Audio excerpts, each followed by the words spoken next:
Magluluto tayo ng sinigang na hipon sa kanya. Ito na yung bawang.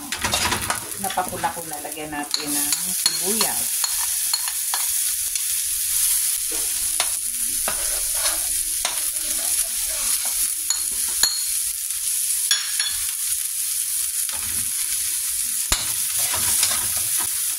Lagyan natin ng konting patis. Lutuin muna natin yung kamyas. Luto na yung kamyas, pisain natin. Pagkatapos mapisa, lagyan natin ng hipon.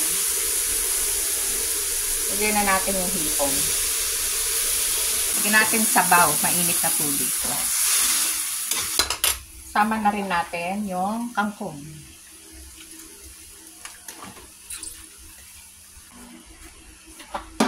Hintayin natin maluto.